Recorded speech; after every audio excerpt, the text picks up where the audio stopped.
Welcome to question hour. ఈరోజు మన guest LB Nagar శాసనసభ్యుడు బీఆర్ఎస్ సీనియర్ నేత దేవిరెడ్డి సుధీర్ రెడ్డి గారు. నమస్కారం సుధీర్ రెడ్డి. నమస్తే అండి.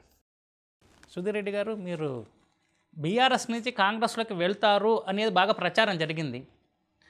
మీతో సమకాలీన వ్యక్తిగా ఉన్న దాన నాగేందర్ బీఆర్ఎస్ నుంచి కాంగ్రెస్లో చేరిపోయి ఇప్పుడు మంత్రి పదవి తీసుకోవడానికి కూడా రెడీగా ఉన్నారు. ఆయన ఎప్పుడు మంత్రివర్గ విస్తరణ జరిగినా నాగేందర్కి మంత్రి పదవి కన్ఫామ్ అని చెప్పి ఒక చర్చ జరుగుతుంది. మరి మీరు ఇక్కడే ఉండిపోయి మీ తనువు ఇక్కడ ఉంది కానీ మనసంతా కాంగ్రెస్ పార్టీలో ఉందని చెప్పి ఒక చర్చ జరుగుతుంది, నిజమేనా?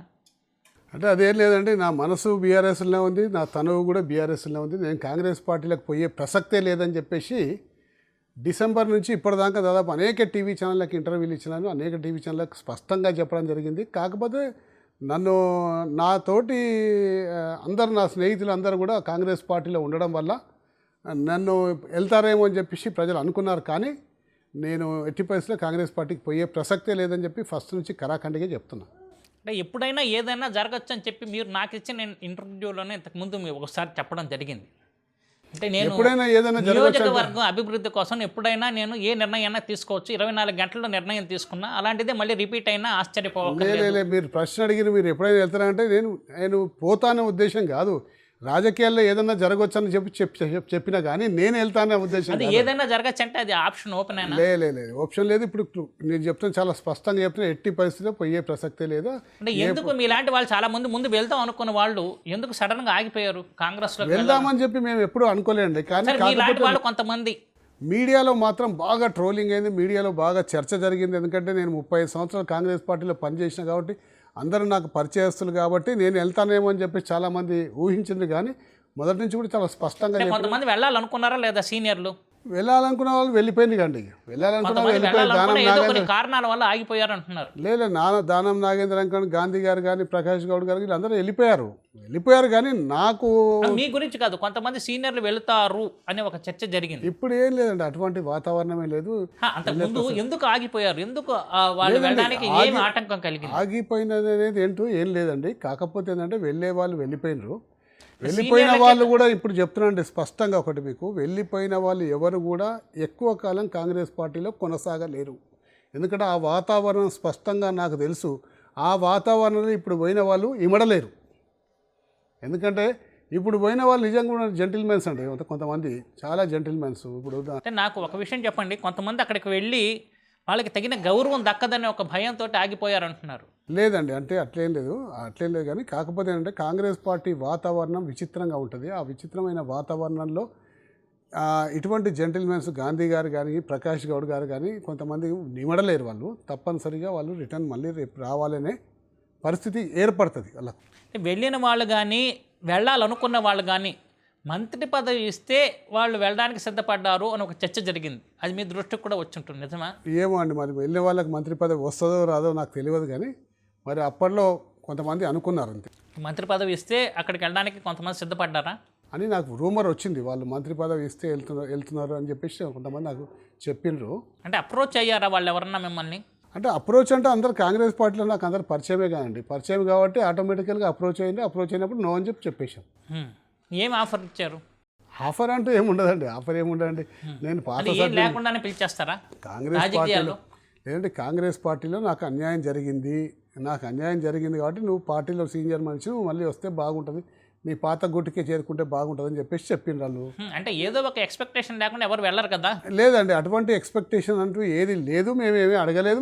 అడగలేదండి, వాళ్ళు ఆఫర్ ఇస్తున్నారు కదా? లేదు, ఏం ఆఫర్ ఇవ్వలేండి. కాంగ్రెస్ పార్టీలోకి రండి, మీరు సీనియర్ మీకు న్యాయం జరుగుతుందని చెప్పిండ్రు. న్యాయం అంటే ఏ రకంగా న్యాయం అవుతుందో నాకు కూడా చెప్పలేదు. న్యాయం జరుగుతుందంటే ఏమొద్దు, ఆ న్యాయం మాకేమొద్దు, ఇక్కడ సంతోషంగా ఉన్నాం, మళ్ళీ నేను పార్టీ మారదలుచుకోలేదని చెప్పి స్పష్టంగా చెప్పిన. యాంటీ ఇన్కంబెన్సీ కాంగ్రెస్ రేవంత్ రెడ్డి ప్రభుత్వం మీద వచ్చిందనే ఒక ఉద్దేశంతో మీరు ఈ రకంగా మాట్లాడుతున్నారా, లేకపోతే ఏ కారణాల వల్ల ఇప్పుడు కాంగ్రెస్లోకి వెళ్ళాలనుకున్న ఎమ్మెల్యేలు ఆగిపోయి ఉంటారని మీరు అనుకుంటున్నారు? లేదండి, ఎట్టి పరిస్థితుల్లో నుండి బీఆర్ఎస్ చేసిన అద్భుతమైన కార్యక్రమాలు కాంగ్రెస్ పార్టీ చేయలేదన్నది ఖచ్చితంగా ఊహించగలుగుతాం. ఎందుకంటే బీఆర్ఎస్ పార్టీ నాయకుడు మా ప్రియతమ మాజీ ముఖ్యమంత్రి గారికి ఉన్న విజన్ కానీ, ఆయనకున్న కష్టపడే తత్వం కానివ్వండి, లేకపోతే ఆలోచన సరళి కానీ కాంగ్రెస్ ముఖ్యమంత్రికి ఇప్పుడు రేవంత్ రెడ్డి గారికి లేదన్నది నా వ్యక్తిగత అభిప్రాయం. ఆల్రెడీ కేసీఆర్ గారు ఇచ్చిన స్కీములు తీసుకుంటున్నాగా ఇంతకన్నా మంచి జరుగుతుందని చెప్పేసి పాపం మోసపోయినారు. ఆ మంచి జరుగుతున్న ఉద్దేశంతో కాంగ్రెస్ పార్టీ పార్లమెంట్ ఎలక్షన్స్లో ఎందుకు మరి దారుణంగా ఓడిపోయారు, ఒక్క సీటు కూడా గెలవకుండా? మరి కాంగ్రెస్ పార్టీ నైజం అప్పటికి ఇంకా తెలవలేదు, 4 నెలలే కావు, గెలిచినాక 4 నెలలకే ఎలక్షన్స్ పార్లమెంట్ ఎన్నికలు అయింది కాబట్టి కాదు, కాంగ్రెస్ పార్టీ నైజం ముత్తగా తెలవాలి. ఇప్పుడు తెలిసింది కాంగ్రెస్ పార్టీ నైజం, ఇది మోసం చేసింది మమ్మల్ని, మాకు ఇచ్చిన వాగ్దానాలు ఏవి కూడా చేయలేకపోతుంది, మేము పొరపాటు చేసాం, బీఆర్ఎస్ పార్టీ నాయకుడు బీఆర్ఎస్ పార్టీ కేసీఆర్ గారిని ఓడించినామని చెప్పేసి మదనం జనాలలో ఆల్రెడీ ఆలోచనలో పడ్డారు. కానీ బీజేపీకి ఎందుకు ఓటేశారు? అప్పుడు బీఆర్ఎస్కే కదా వెయ్యాలి, మీరు అసలు బీజేపీ ఒక్క సీటు అంటే కూడా గెలుచుకోలేని పరిస్థితి ఎందుకు వచ్చింది? లేదంటే బీజేపీకి ఎందుకంటే ఖచ్చితంగా యూపీఏ ఎన్డీఏ 2 కూటములలో ఏ కూటమి కింద ఉన్నప్పుడు భారతదేశంలో రాజకీయాలలో ఉంటే ప్రతిపక్షంలో ఉండాలి లేకపోతే రూలింగ్లో ఉండాలి అనే సంగతి స్పష్టంగా ప్రజలు తీర్పిచ్చింది ఏంటంటే బీజేపీకి లేకపోతే కాంగ్రెస్కు. కానీ బీఆర్ఎస్ పార్టీ ఏ కూటమి కింద లేదు కాబట్టి బీఆర్ఎస్ పార్టీని పక్కకు పెట్టారు. అంటే అసెంబ్లీలోనూ ఓడిపోయారు, ఒక రకంగా చెప్పాలంటే ఇప్పుడు పార్లమెంట్ ఎన్నికల్లోనూ మీ పార్టీ రేవంత్ రెడ్డి భాషలో చెప్పాలంటే గుండు సున్నా తెచ్చింది. అంటే ఇప్పుడు గుండు సున్నా చూడండి, తెచ్చిన ఒక పార్టీ మళ్ళీ పుంజుకుంటుందని చెప్పి మీరు ప్రజల్లోకి ఏ రకంగా వెళ్ళాలనుకుంటున్నారు? ఇప్పుడు చూడండి, టోటల్గా కాంగ్రెస్ పార్టీ 10 సంవత్సరాలలో దాదాపు పార్లమెంట్ ఎన్నికల్లో కానివ్వండి అసెంబ్లీ ఎన్నికల్లో అతి స్వల్ప సీట్లు వచ్చినాయి. వచ్చినప్పుడు కాంగ్రెస్ పార్టీ ఖతమైపోయిందని చెప్పి ఏం అనుకోలేం, కానీ దానికి ఉదాహరణ మన కాంగ్రెస్ పార్టీ బాగా గెలిచింది. కాబట్టి ప్రజల్లో బలంగా ఉన్న బీఆర్ఎస్ పార్టీ ఖచ్చితంగా రాబోయే ఎన్నికల్లో ఖచ్చితంగా మళ్ళీ బీఆర్ఎస్ పార్టీ అధికారంలోకి వస్తుంది. అండ్ ప్రజాస్వామ్యబద్ధంగా రేపొద్దున ప్రజలందరూ కూడా మళ్ళీ బీఆర్ఎస్ పార్టీకి పట్టం కడతారు. అంటే ఇప్పుడు కాంగ్రెస్ పార్టీలో చేరిన బీఆర్ఎస్ ఎమ్మెల్యేలు, తిరుగుబాటు ఎమ్మెల్యేలు కొంతమందికి మంత్రి పదవులు వస్తాయి అని చెప్పి అంటున్నారు. నిజంగా ఆ పరిస్థితి ఉందని మీరు అంటే ఇప్పుడు అనుకుంటున్నారా? కాంగ్రెస్ పార్టీ ఇప్పుడు ఏం చేస్తుందో ఇస్తుందా లేదా అనే సంగతి స్పష్టంగా తెలియదండి. ఇంకోటి ఏంటంటే ఇప్పుడు ఆల్రెడీ కోర్టులలో కేసులు నడుస్తున్నాయి. సుప్రీంకోర్టులో ఏ విధంగా ఎప్పుడైనా డైరెక్షన్ రావచ్చు, మళ్ళీ ఎన్నికలు అయ్యే అవకాశం ఉందని చెప్పి బాగా బలంగా మేము నమ్ముతున్నాము. ఎందుకంటే ఖచ్చితంగా రేపు ఇప్పుడు పార్టీ ఫిరాయించిన వాళ్ళు మళ్ళీ ఎన్నికలు ఫేస్ చేయాల్సిన అవసరం ఉంటుంది. కాదు, ఒకవేళ ఇచ్చేటట్టయితే మంత్రి పదవులు ఎవరికి రావచ్చని మీరు అనుకుంటున్నారు? అంటే చూడండి, కాంగ్రెస్ పార్టీలో మంత్రివర్గ విస్తరణ అనేది ఒక పెద్ద అంశం. ఇప్పుడు గెలిచి దాదాపు 12 నెలలు సంవత్సరం పూర్తి అయిపోతుంది. డిసెంబర్ 7 తారీఖు నుంచి ఇప్పుడు డిసెంబర్ 7 తారీఖు సంవత్సరం అయిపోయింది. మంత్రివర్గ విస్తరణ జరిగినప్పటి నుంచి మళ్ళీ 15 రోజుల్లో నెల రోజుల్లో మంత్రివర్గ విస్తరణ ఉంటుంది అని చెప్పుకుంటే 12 నెలల కాలం గడిపింది. నేను బలంగా నమ్ముతున్న ఏంటంటే కాంగ్రెస్ పార్టీ యొక్క కల్చర్, కాంగ్రెస్ పార్టీ యొక్క వాతావరణాన్ని రీడ్ చేసిన వ్యక్తిని కాబట్టి ఇంకా 3 నెలల నుంచి 6 నెలల దాకా ఈ మంత్రివర్గ విస్తరణ జరగదని చెప్పి నా అభిప్రాయం. ఎందుకు అలా వాయిదా పడుతూ ఉందని మీరు అనుకుంటున్నారు? అంటే ఆశ చూపెడతారండి. కాంగ్రెస్ పార్టీలో ఎక్కువ స్వేచ్ఛ, అంటే చాలా స్వేచ్ఛ, ఎవడు ఏదైనా మాట్లాడగలుగుతాడు. మంత్రి పదవి కావాలని చెప్పి ఎవరైతే ఆశాబాహులు ఉన్నారో వాళ్ళందరూ కూడా ఇప్పుడు కాంగ్రెస్ అధిష్టానమైన తిరుగుబాటు చేస్తారన్నా మీ ఉద్దేశం? తిరుగుబాటు అనేది కాదండి, అంటే వాళ్ళ యొక్క అసంతృప్తిని బహిరంగంగా వ్యక్తపరుస్తారు. అలాగే ఇది కొత్త కల్చర్ కాదు కదా, కాంగ్రెస్కి మొదటి నుంచి వస్తూనే ఉంది. రాజశేఖర రెడ్డి సీఎంగా ఉన్నప్పుడు కూడా అలాంటి మన ఘటనను చూసాం. కాబట్టి అదేం కొత్త కాదు కదా. కొత్త కాదు కానీ చెప్పేసి ఏంటండి, క్రమశిక్షణ అనేది ప్రతి పార్టీకి ఉండాలి. అయితే ఇది కొత్త కాకపోయినా కాంగ్రెస్లో లుకలుకలంతా కూడా ప్రజలు గ్రహిస్తారు. అప్పుడు మేము ఇంత కష్టపడి వీళ్ళకు పట్టం కడితే వీళ్ళ పరిస్థితి ఈ విధంగా ఉన్నది, సరిగ్గా పరిపాలన చేయకుండా ఇంత అంతర్గతంగా కొట్లాడుకుంటారని ఒక చెడ్డ అభిప్రాయం ప్రజల్లోకి పోతుంది. ప్రభుత్వం ఒకవేళ కాంగ్రెస్ పార్టీలో ఏదన్నా మీరు చెప్పినట్టు వాళ్ళు బలహీనపడితే దాన్ని బీఆర్ఎస్ అడ్వాంటేజ్ తీసుకునే అవకాశం ఉంటుందంటారా? ఏమి అడ్వాంటేజ్ తీసుకోవండి. మా ముఖ్యమంత్రి గారు, మాజీ ముఖ్యమంత్రి గారు స్పష్టంగా చెప్పినంటే వాళ్లకు డెమోక్రటికల్లీ అంటే ప్రజాస్వామ్యబద్ధంగా వాళ్ళు ఎన్నికయ్యి వాళ్ళకు ప్రభుత్వం ఏర్పాటు చేసింది. వాళ్ళ ప్రభుత్వం 5 సంవత్సరాలు ఉండాలని చెప్పి మేము సంపూర్ణంగా మనస్ఫూర్తిగా కోరుకుంటున్నాం. మరి 5 ఏళ్ల వరకు బీఆర్ఎస్ ఎలాగ ప్రతిపక్షంలో సస్టైన్ అయ్యే అవకాశాలు ఎంతవరకు ఉంటాయని మీరు అనుకుంటున్నారు? ఎందుకంటే 10 ఏళ్ళు కాంగ్రెస్ పార్టీ లేదా అండి? కాదు, అంటే బీజేపీ అనేది మీకు ఆల్టర్నేటివ్గా తయారవుతుంది కదా. లేదండి, బీజేపీ ఎప్పుడు తయారు కావాలంటే బీజేపీ తయారు కావాలి. కొన్ని సందర్భాలలో కొన్ని సీట్లు ఎక్కువ వచ్చి ఉండొచ్చు బీజేపీకి, ఒక 8 సీట్లు వచ్చి ఉండొచ్చు. అంతేగాని బీజేపీ ఈ రాష్ట్రంలో ప్రధాన ప్రతిపక్ష పార్టీనో లేకపోతే అధికార పార్టీకో ఎన్నడూ కూడా రాదు. బీజేపీ ఎన్నడూ కూడా బీఆర్ఎస్ని లొంగ తీసుకుంటోంది బీజేపీ, మనకు టాక్ వస్తుంది, ప్రయత్నాలు చేస్తుంది. ఇప్పుడు కూడా ప్రయత్నాలు నడుస్తున్నాయి. ఎందుకంటే బీఆర్ఎస్ పార్టీని ఖతం చేయాలని చెప్పేసి కాంగ్రెస్ పార్టీ కంకణం కట్టుకుంటే దానికి పరోక్షంగా బీజేపీ పార్టీ మద్దతు ఇస్తుంది. కాంగ్రెస్ పార్టీ మద్దతు బీజేపీ పార్టీ ఎందుకు ఇస్తుందంటే కాంగ్రెస్ పార్టీ బీఆర్ఎస్ పార్టీని అనగదొక్కేస్తే తద్వారా ఆ ఓటు బ్యాంకు మాకేమన్నా లాభం అవుతుంది. రేపొద్దున మేము 2వ స్థానానికి రావచ్చు, వీలైతే 1వ స్థానానికి వచ్చే అవకాశం ఉంటుంది. కాబట్టి కాంగ్రెస్ పార్టీకి సపోర్ట్ చేస్తూ ఉంది బీజేపీ. అదే అంటే ఆ రకంగా మీరు ఆ ఒత్తిడిని ఎదుర్కొంటున్నారా? ఇప్పుడు ఒత్తిడి లేదు గిత్తిడి లేదండి, స్వేచ్ఛగా ఉన్నాము, బాగా పార్లమెంట్ యాక్టివ్గా ఉన్నాము. ఎన్నికల్లో కనుక మనం చూసామంటే బీఆర్ఎస్ అనేది 3వ ప్లేస్కి వెళ్ళిపోవడానికి ప్రధాన కారణం ఏంటని మీరు విశ్లేషించారు? ఏం లేదండి, చెప్పేగా అండి. ఇప్పుడు ఒక ఎన్డీఏ యూపీఏ, ఎన్డీఏ కింద గొడుగు కింద ఉన్న పార్టీలకు సీట్లు వచ్చినాయి, యూపీఏ గొడుగు కింద ఉన్న పార్టీలకు సీట్లు వచ్చినాయి. స్వతంత్రంగా ఉన్న ఏ పార్టీలకు భారతదేశంలో అంతకుముందు మరి ఏం జరిగిందండి? సీట్లు అప్పుడు రాలేదు. కూడా అలాగే కదా ఉంది. అక్కడ జగన్ అట్లా లేదు, అది నేను ఇక్కడ మేము అంటున్నది, అట్లా లేదు. 5 ఏళ్ల క్రితం పార్లమెంట్ ఎన్నికలు జరిగినప్పుడు కూడా ఏ పార్టీకి అప్పుడు సపోర్ట్ రాజకీయ వాతావరణం వేరే ఉండండి, ఇప్పుడు రాజకీయ వాతావరణం మారిపోయింది ఇప్పుడు ఇక్కడ. మారింది. అప్పటికి ఇప్పటికి తేడా అంటే అప్పుడు బీఆర్ఎస్ పార్టీకి ఎదురే లేకుండే, ఇప్పుడు కొంచెం ఒక రకమైన పోటీ ఎదురైంది. ఆ పోటీలో ఏంటంటే ఏదో ఒక గొడుగు కింద ఉంటే బాగుంటుండే. ఏ గొడుగు కింద మీరు ఉండాలి? ఇప్పుడు మీరు అన్నారు ఏదో ఒక గొడుగు కింద ఉంటే బాగుంటుంది అంటున్నారు.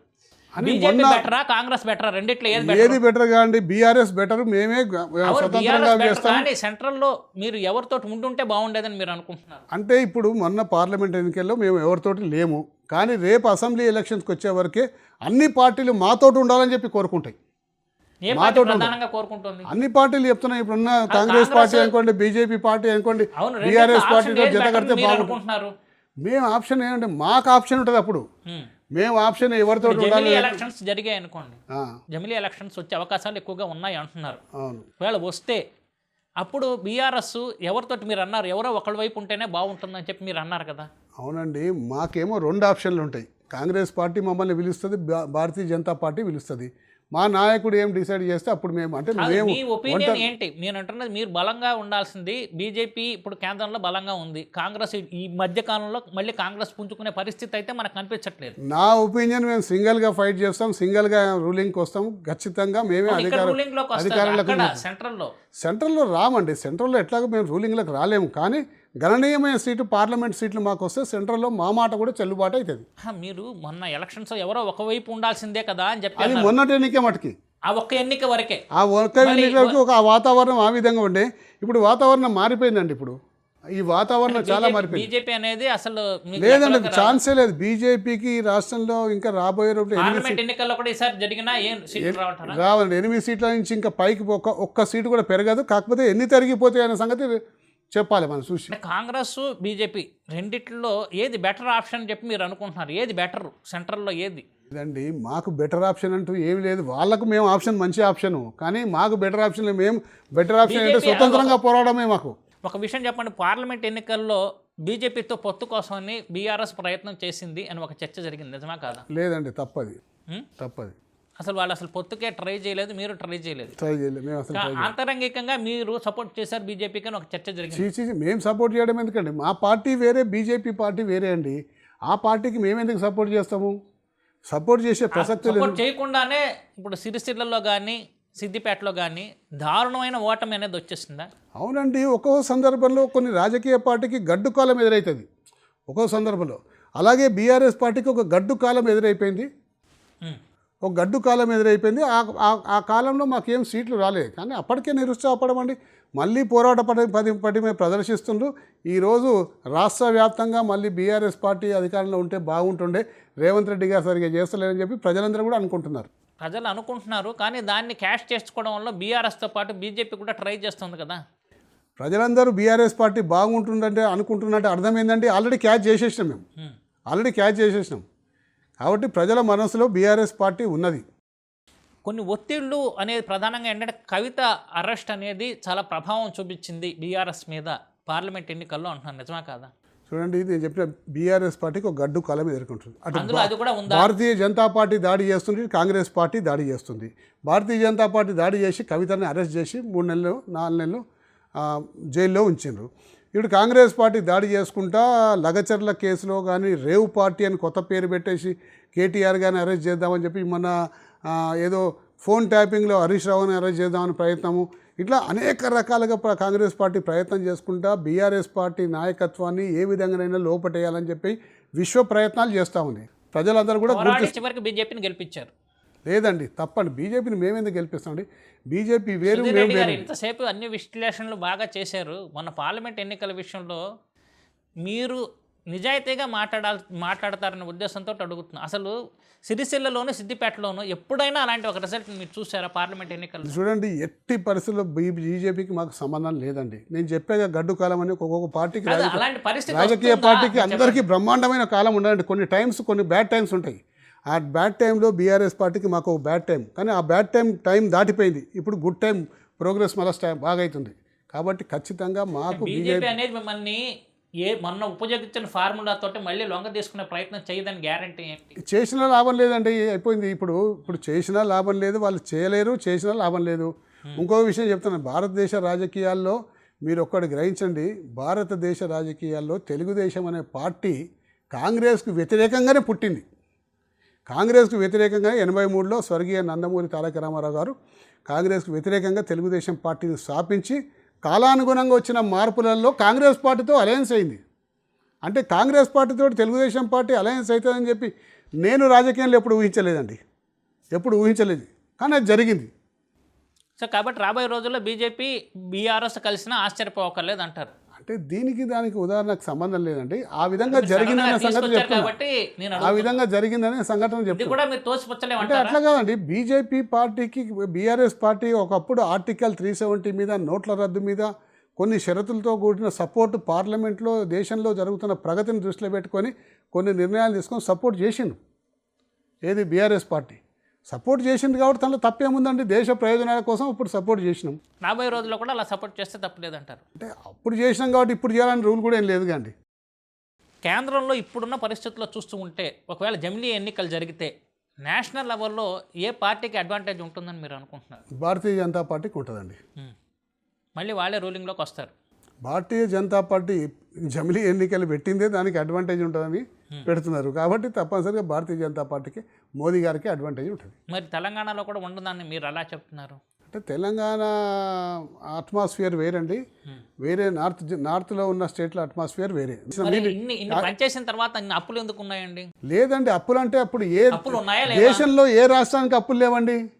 దేశంలో అమెరికాకు $35 ట్రిలియన్ డెఫిసిట్ అండి. అవన్నీ ఓకే అండి, మన కంట్రీకి ఏమున్నాయండి? నాకు అర్థం. అప్పులు పెట్టుకుని మీరు అన్నారు కదా, అప్పులు చేసింది రేవంత్ రెడ్డి ప్రభుత్వం కాదు కదా. కాదండి, అప్పులు లేని రాష్ట్రం ఎవరికి ఉంది? కంపారిటివ్లీ వేరే రాష్ట్రానికి తక్కువ ఉన్నాయి.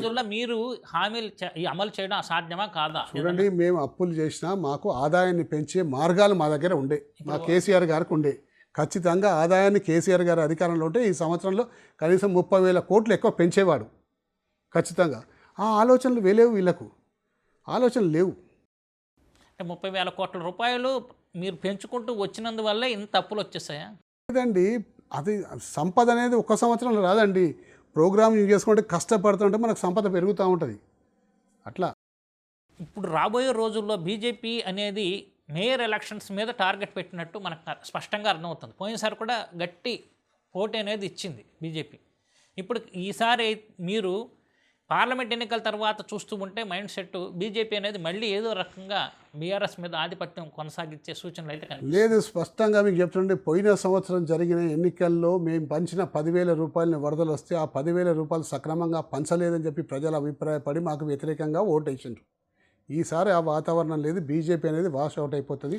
5-10 సీట్ల కన్నా ఎక్కువ రానే రాదు. ఖచ్చితంగా బీఆర్ఎస్ పార్టీ మేయర్ సీట్ని కైవసం చేసుకుంటుంది. సుధీర్ రెడ్డి గారు, మీరు అధికారంలో ఉన్నప్పుడు మీ నియోజకవర్గంతో పాటు హైదరాబాద్ సిటీలో చాలా నియోజకవర్గాల్లో బీజేపీ ఆధిపత్యం కొనసాగించింది. అది మీరు మర్చిపోయారు. నేను ఒప్పుకుంటాను. అదే విషయం చెప్తున్నాకండి. పోయినసారి బీజేపీ రావడానికి కారణం ఏంటంటే మేము పంచిన 10,000 రూపాయలు సక్రమంగా జరగలేదని చెప్పి చాలా మంది మాకు రావాల్సిన డబ్బులు, మేజర్ కారణం అది, ఇంకా వేరే ఏమీ లేవు. దాంతో వర్షాలు పడి చాలా ఇళ్లకు నీళ్ళు వచ్చినప్పుడు కూడా అదే ఒక కారణం కలిసింది. అవునండి, ఆ 2 కారణాలు చెప్తున్నారు. అంతేగాని మీరు మీ నియోజకవర్గంలో వేరే సమస్యలే లేవు. ఎందుకు లేవు? సమస్యలు రాష్ట్రం మొత్తం, దేశం మొత్తం, ప్రతి టౌన్లో ఉన్నాయండి. కానీ ప్రజలు వ్యతిరేకంగా ఓటేస్తానికి బలమైన కారణాలు ఏంటంటే ఈ 2 కారణాలతో ప్రజలు మాకు వ్యతిరేకంగా ఓటేశారు. మళ్ళీ ఈసారి మీకు అదే రకంగా వాళ్ళు వేయరని గ్యారంటీ ఏంటి? బీజేపీ ఎందుకంటే హైదరాబాద్లో అయితే డెవలప్మెంట్ జరిగిందో కాంగ్రెస్ పార్టీ కన్నా బీఆర్ఎస్ పార్టీ బాగా జరిగింది. అలాగే భారతీయ జనతా పార్టీ కన్నా బీఆర్ఎస్ బాగా చేయగలరని చెప్పి మొన్న జరిగిన మన అసెంబ్లీ ఎన్నికల్లో మొత్తం సీట్లు కట్టబెట్టిన సంగతి మీకు స్పష్టంగా ఉదాహరణ కనిపిస్తున్నాం. పార్లమెంట్ ఎన్నికలు వేరే అండి, అసెంబ్లీ ఎన్నికలు వేరే. లేదండి, పార్లమెంట్ ఎన్నికలు దేశానికి సంబంధించిన ఎన్నిక.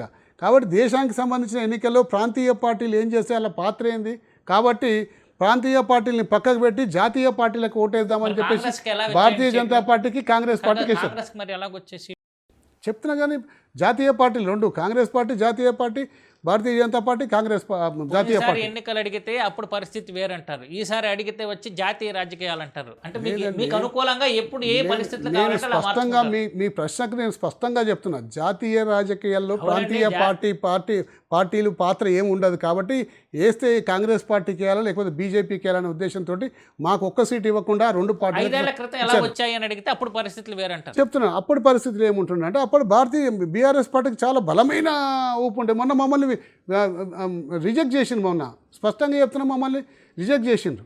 అంటే అన్ని సందర్భాల్లో రిజెక్ట్ చేయరండి, కొన్ని ప్రత్యేకమైన సందర్భాల్లో మాత్రమే రిజెక్ట్ చేస్తారు. కాబట్టి మొన్న మేము గడ్డు కాలం కాబట్టి ఆ పరిస్థితి రిజెక్షన్ మేము ఎదుర్కొన్నాం, మళ్ళీ ఎదుర్కోలేము, మళ్ళీ పుంజుకున్నాం. ఇప్పుడు ఖచ్చితంగా ప్రజలు వెల్కమ్ చేస్తున్నాం. వెల్కమ్ చేస్తున్నారని మీరు అంటున్నారు. ప్రధానంగా ఈసారి ఎన్ని సీట్లు మామూలుగా బీజేపీ అనేది వాళ్ళు గట్టి పోటీ ఇస్తారా లేదన్న తర్వాత విషయం. బీఆర్ఎస్ అనేది ఇప్పుడున్న పరిస్థితుల్లో ఒకవేళ రాబోయే రోజుల్లో మేయర్ ఎన్నికల వరకు మనం తీసుకుంటే బీజేపీ తోటి ఏదన్నా కలిసే అవకాశం ఉంటుందా ఉండదా చెప్పండి. ప్రస్తుతానికి ఏమి ఉండదండి, బీజేపీతో కలిసే అవకాశం ఏమి ఉండదండి. అసలు భవిష్యత్తులో ఎప్పుడు బీజేపీతో కలిసే అవకాశం లేదా? ఎప్పుడు కూడా బీజేపీతో కలిసే అవకాశం మాకు అవసరం పడదు. వస్తే అవకాశం మన పార్టీ నాయకత్వం తీసుకుంటుంది. కానీ నేను నా వ్యక్తిగత అభిప్రాయం అంటే మాకు బీజేపీ తోటి మాకు అవసరం పడదు. బీజేపీ దాన్ని ఇప్పుడు ఇంతకుముందు ఇలాగ డిస్టెన్స్ మెయింటైన్ చేస్తారు, ఈసారి కూడా అదే అంతే డిస్టెన్స్ మెయింటైన్ చేస్తాము. మాకు ప్రతిపక్ష party Bharatiya Janata party and Congress party రెండు కూడా ప్రతిపక్ష పార్టీ. ఒక విషయం అనేది చర్చ జరుగుతోంది. కవిత అరెస్ట్ తోటి బీఆర్ఎస్ అధినాయకత్వాన్ని ఏ రకంగా లొంగ తీసుకోవాలో ఆ లాజిక్ని బీజేపీ తెలుసుకుంది. రాబోయే రోజుల్లో అలాంటి ఇంకో అస్త్రాన్ని ఏదన్నా వాడితే మళ్ళీ బీఆర్ఎస్ అనేది వాడే అవకాశాలు చాలా ఉన్నాయి. కవిత అరెస్ట్ చేసి బీఆర్ఎస్ పార్టీని భయభ్రాంతులు చేద్దామనే ప్రయత్నం భారతీయ జనతా పార్టీ చేసింది, విఫలమైంది. అదేవిధంగా విఫలమైంది. ఏ రకంగా చెప్పినగా అరెస్ట్ అయిపోతే మేము లొంగిపోయి వాళ్ళకు మోకరిల్తామని చెప్పేసి అనుకున్నారు. కానీ కేసీఆర్ గారు కేటీఆర్ గారు ధైర్యంగా పోరాడిండ్రు. వాళ్ళు ఈరోజు కూడా గట్టిగా నిలబడ్డారు. అదేవిధంగా రేపు కేసీఆర్ గారి మీద కానీ కేటీఆర్ గారి మీద కానీ వారి మీద కూడా కొన్ని కేసులు బనాయించే అవకాశం ఉంది. సెంట్రల్ తరఫున బనాయించే అవకాశం ఉంది, స్టేట్ తరఫున. మీకు ఇంతకుముందు చెప్పిన ఇప్పుడు ఇద్దరు శత్రువులు అండి, కేంద్రంలో ఉన్న అధికార పార్టీ, రాష్ట్రంలో ఉన్న అధికార పార్టీ, ఇద్దరు కూడా బీఆర్ఎస్ పార్టీని అణచివేయడానికి ప్రయత్నం చేస్తున్నారు. కానీ ధైర్యంగా పోరాడుతుండ్రు. కేసీఆర్ గారి నాయకత్వంలో ఈ రాష్ట్రంలో ప్రతి బీఆర్ఎస్ పార్టీ సైనికుడు ధైర్యంగా పోరాడతారు, నిలబడతారు, ఖచ్చితంగా దాన్ని ఎదిరిస్తారని చెప్పేసి కూడా మీకు నేను విజ్ఞప్తి చేస్తున్నాను. ఇద్దరులో ఎవరు మోస్ట్ డేంజర్? ఇద్దరు డేంజర్ అండి, ఇద్దరు డేంజర్. కాంగ్రెస్ పార్టీకి రోజు ఇక్కడ మేము దగ్గరలో ఉంటాం కాబట్టి కాంగ్రెస్ పార్టీతో రోజు ఫేస్ చేస్తాం. బీజేపీ పార్టీ ఢిల్లీలో అధికారంలో ఉంటుంది కాబట్టి కొంచెం డిస్టెన్స్ ఉంటుంది, అది అంతే. కానీ ఎక్కువగా మీ మీద ఒత్తిడి పెంచేది మటుకు బీజేపీనే అని మనం అనుకోవచ్చా? రెండు అండి, ఏ అవకాశం దొరికినా రెండు పార్టీలు వదులుకోవండి. తవ్వి తీస్తున్నాయి, గతంలో ఉన్నాయి అన్ని తవ్వి వెతికి తీస్తున్నాయి. ఏదో మైనింగ్ చేస్తే ఎట్లా తవ్వుతారు, జేసీబీలకి పెట్టి మట్టి అంతా తవ్వుతున్నాయి, తీస్తున్నాయి, జల్లెడ పడుతున్నాయి. కేసీఆర్ గారిని కేసీఆర్ గారి కుటుంబాన్ని ఏ విధంగా ఇబ్బందులు పెట్టచ్చు అని చెప్పేసి రెండు పార్టీలు మైక్రోస్కోప్ పెట్టి వెతుకుతా ఉన్నాయి. అది ఏదైనా దొరికితే దానివల్ల ఏమైనా డ్యామేజ్ ఏం దొరకదండి, ఇక్కడ దొరికేది ఏమీ లేదు. నేను చెప్పండి, సృష్టించే అవకాశం ఉంది. ఇప్పుడు వాళ్ళు ఏమీ చేయకున్నా సృష్టించే అవకాశం ఉంది. ఉదాహరణ మీకు చెప్తానండి. ఇప్పుడు మన కేటీఆర్ గారి ఇంట్లో, బావమర్ది ఇంట్లో, రాజ్ పాకాల గారి ఇంట్లో వాళ్ళ గృహప్రవేశం చేసుకొని వాళ్ళ అత్తమ్మలు, వాళ్ళ పెద్దమ్మలు, చిన్న అందరూ కలిసి ఫ్యామిలీ మెంబర్స్ కోసం చిన్న పిల్లలు కూర్చుంటే దాన్ని రేవు పార్టీ అంటారా అండి? అంటే ఎంత దారుణం అండి. 300 మంది పోలీసులు అర్ధరాత్రి 12 గంటలకు వచ్చేసి ఒక ఇంట్లో గృహప్రవేశం పార్టీ నడుస్తుంటుంటే మొత్తం తీసుకొచ్చి దాన్ని డాగ్ స్క్వాడ్ తీసుకొచ్చేసి దాన్ని రేవు పార్టీ అని చిత్రీకరించే ప్రయత్నం చేశారు. బీఆర్ఎస్ అధికారంలో ఉన్నప్పుడు ఎలాంటి పనులు చేస్తుందో దాన్నే ఇప్పుడు కాంగ్రెస్ ఫాలో అవుతుందని బీజేపీ ఆరోపిస్తుంది. ఏం పనులు చేసామండి బీఆర్ఎస్ అధికారంలో ఉన్నప్పుడు? ఏం పనులు చేయకపోవడం వల్లనే ఇట్లా వీళ్ళు విచ్చలవిడిగా చేస్తున్నారు. ఆ పనులు అప్పుడే చేస్తుంటే బాగుంటుండే. ఏం లేదండి, వచ్చినప్పుడు అవన్నీ మీరు నోట్ చేసుకుని అలాగే చేద్దాం అనుకుంటున్నారా? ఇట్లా మా నాయకుడు చేయలేడండి, చేయడం మంచి పద్ధతి కాదు. ఎక్కడైనా కక్ష సాధింపు రాజకీయాలు భారతదేశంలో నిజంగా కూడా పనిచేయవు. మీకు ఇందిరాగాంధీ హయాం నుంచి చూసుకుని పక్క స్టేట్లో ఉన్న జగన్మోహన్ రెడ్డి గారు మొన్న ఉదాహరణ, చూసుకుంటే స్పష్టంగా అర్థమవుతాయి. కక్ష సాధింపు రాజకీయాలు పనికిరావు. ఎప్పుడైనా అధికార పీఠం మీద కూర్చున్నప్పుడు విశాల దృక్పథుడు అందరూ మన వాళ్ళే అనుకోవాలి. ఎంతోమంది ఎన్నో రకాలుగా మనల్ని విమర్శిస్తూ ఉంటారు. విమర్శించినప్పుడు అవన్నీ పట్టించుకోండి. రాజుకు పెద్ద హృదయం ఉండాలండి. అవన్నీ పట్టించుకోకుండా స్మూత్గా ఆయన ఆపరేషన్ ఆయన పనులు ఆయన చేసుకుంటూ పోవాలి. సీఎంగా ఉన్నప్పుడు అలాగే జరిగిందా అని వాళ్ళు ప్రశ్నిస్తున్నారు. అంత విశాల హృదయంతో పనిచేశారా అని చెప్పి అలాగే జరిగింది, అలాగే చేసిండండి కేసీఆర్ గారు. ప్రజాస్వామ్యం అనే దాన్ని ఖూనీ చేసేసారని ఒక నినాదంతో కదా ఇప్పుడు రేవంత్ రెడ్డి ప్రతి సభలోనూ ఆయన మాట్లాడుతున్నది అదే కదా. లేదండి, ఆయన విశాల దృక్పథంతో ఆయన ఆపరేట్ చేసుకుంటూ పోయిండు. అదే ఇప్పుడు ఆయన ధర్నా చౌక్ లో ధర్నా చేయడానికి కూడా హైకోర్టుకి వెళ్ళి అనుమతి తెచ్చుకోవాల్సిన పరిస్థితి వచ్చింది. మీకు ఒక విషయం చెప్తాను, నిజమా కాదా? ధర్నా చౌక్లో గతంలో మేము 10-20 సంవత్సరాలప్పుడు ఎన్నో ధర్నాలు అక్కడ మేము చేసినాం. అప్పటికి ఇప్పటికి ట్రాఫిక్లో ఎంత మార్పు వచ్చిందంటండి, విపరీతమైన ట్రాఫిక్ పెరిగిపోయింది. సిటీ నడిబొడ్లో ధర్నా చౌక్ ఉండడం వల్ల అక్కడికి వచ్చి జనాలు ఏదైనా మీటింగ్ పెడితే ప్రొటెస్ట్ చేస్తే కొన్ని వేల మంది కార్యకర్తలు ఆయా పార్టీలకు సంబంధించిన కార్యకర్తలు అక్కడ జమ అయితే ఇక్కడ రోడ్ ట్రాఫిక్ జామ్, అక్కడ రోడ్ అక్కడ ట్రాఫిక్ జామ్. కాబట్టి ఒక 25 సంవత్సరాల క్రితం ధర్నా చౌక్ అనేది కరెక్టు, కానీ ఇప్పుడు కరెక్ట్ కాదు. ఇప్పుడు తప్పది. ధర్నా చౌక్ ఆడ ఉండడానికి వీలు లేదు. ఎక్కడైనా ఒక పాయింట్ పెట్టండి. అన్ని రాజకీయ పార్టీలు బట్టి ప్రొటెస్ట్ కానీ లేకపోతే నిరసన కానీ తెలుపుకోవాలంటే అక్కడ తెలుపుకోమని చెప్పండి. ఏ ట్రాఫిక్ అంతరాయం కలగకుండా ఫ్రీగా ఉండే ప్రదేశాన్ని ఎంచుకోండి, అది ఓకే. కానీ ధర్నా చౌక్ని కేవలం నిరసన తెలపకుండా, ఒక నిమిషం అండి, నిరసన తెలపకుండా ఎత్తేస్తే ఏదన్నా రాజకీయ పార్టీలు నిరసన తెలపకుండా ఉన్నారా అండి? తెలుపుతూనే ఉన్నారుగా. బీఆర్ఎస్ నేను అంటున్న లాస్ట్గా బీఆర్ఎస్ అనేది రాబోయే రోజుల్లో ఎలాంటి పాత్ర, ఇప్పుడు మీరు అన్నారు బీఆర్ఎస్ని తొక్కడానికి బీజేపీను మోడీను రేవంత్ రెడ్డి బీఆర్ఎస్ని అనగదొక్కడానికి వాళ్ళ ప్లాన్ ప్రకారం వ్యూహం రచిస్తున్నారని చెప్పి మీరు చెప్పారు. కానీ అలాంటి పరిస్థితుల్లో ఎంతవరకు ఇది జరుగుతుందని మీరు అనుకుంటున్నారు? మేయర్ ఎన్నికల వరకు మళ్ళీ వచ్చే ఎంతవరకు జరుగుతుందంటే చెప్పానండి. ఒక 2-3 ఉదాహరణలు మీకు చెప్తా. భారతీయ జనతా పార్టీ ఈ మధ్యలో ఒక కుంభకోణం జరిగింది. కర్ణాటకలో ఒక కుంభకోణం జరిగింది. కర్ణాటక నుంచి డబ్బులు తెలంగాణ కాంగ్రెస్ పార్టీకి వచ్చినాయి. ఇక్కడ కాంగ్రెస్ పార్టీ ముఖ్యులలో ఒక ఇద్దరు ముగ్గురికి ఆ డబ్బులు వచ్చినాయి. అక్కడ ఏ అకౌంట్ నుంచి వచ్చిందో ఆ మంత్రివర్గాన్ని అరెస్ట్ చేసిండ్రు, సిబిఐ కేసు పెట్టిండ్రు, ఈడీ రెడీ చేసిండ్రు, అరెస్ట్ చేసి బొక్కలేసిండ్రు. ఆ డబ్బులు ఇక్కడికి వస్తే ఎవరి అకౌంట్లోకి వచ్చినాయి, ఏ అకౌంట్లోకి వచ్చిన సంగతి ఎంక్వైరీ చేయలేదు. ఇప్పటిదాకా ఒక అరెస్టు జరగలేదు. ఎందుకు జరగలేదంటే కాంగ్రెస్ పార్టీ ప్రస్తుతం బీఆర్ఎస్ పార్టీని తొక్కే పనిలో నిమగ్నమైంది కాబట్టి కాంగ్రెస్ పార్టీకి ఎటువంటి ఆపద కలగకుండా చూసుకోవాలని చెప్పేసి భారతీయ జనతా పార్టీ పరోక్షంగా వాళ్ళని రక్షించింది. ఉదాహరణ నెంబర్ 1 అయిపోయింది. ఉదాహరణ నెంబర్ 2 చెప్తాను. పొంగులేటి సుధాకర్ రెడ్డి, పొంగులేటి శ్రీనివాసరెడ్డి ఇంట్లో ఈడీ రేడ్ అయింది. సర్వసాధారణంగా భారతదేశంలో ఎక్కడ ఈడీ రేడ్ అయినా ఒక 2 రోజులకు ప్రెస్ కాన్ఫరెన్స్ పెట్టి ఇవి సీజ్ చేసినాం, ఇవి సీజ్ చేసినాం అని చెప్పి అన్ని వివరాలు బహిరంగంగా ప్రెస్ కాన్ఫరెన్స్ పెట్టి ఆనవాయితీ ఈడీకి ఉన్నది. కానీ ఇక్కడ రేడ్ అయినాక దాని తర్వాత ఇప్పటివరకు ఆ ఊసే లేదు. ఏం జరిగింది, ఏం దొరికినాయి ఉన్న ఊసే కూడా లేదు. సైలెంట్గా కామ్గా ఉన్నది. ఈ 2 ఉదాహరణలు మీకు సరిపోతాయి అనుకుంటా. ఎందుకంటే బీజేపీ కాంగ్రెస్ నడుస్తుంది అంటే ఎంతవరకు నడుస్తుందంటే కాంగ్రెస్ పార్టీ బీఆర్ఎస్ పార్టీని తొక్కగలుగుతుందా లేదా అనే సంగతి వేచి చూసి నడిచి రేపు తొక్కలేదు అనుకున్నప్పుడు మళ్ళీ ఈ బీజేపీ రంగు మారుస్తుంది. మీరు అంతకుముందు అన్నారు పార్టీ మారుతారా అంటే రాజకీయాల్లో ఏదైనా జరగచ్చు అని చెప్పి మీరు ఒక మాట అన్నారు. అలాగా రాబోయే రోజుల్లో బీఆర్ఎస్ బీజేపీ కలవచ్చా అనే ఒక దానికి అదే ఆన్సర్ వర్తిస్తుందా? అంటే ఇప్పుడు చెప్పానంటే మీకు ఒక ఉదాహరణ చెప్పాను. కాంగ్రెస్ పార్టీ తెలుగుదేశం పార్టీ కలుస్తుందని చెప్పి ఎవరు అనుకోలేదు, కలిసింది. అది కలిసినప్పుడు వేరే పార్టీలు కలిసేనలో పెద్ద తప్పేం లేదండి. సందర్భానుసారంగా ఆ నిర్ణయాలు ఉంటాయంటారు. సందర్భానుసారంగా ఆ పరిస్థితులను బట్టి ఏ నిర్ణయాలు ఉంటాయో చెప్పలేము మనం. Okay, thank you Sudheer Reddy. నమస్తే అండి. ఇది ఈరోజు క్వశ్చన్ అవర్. మరో గస్ట మళ్ళీ కలుద్దాం. చూస్తూనే ఉండండి రాజ్ న్యూస్.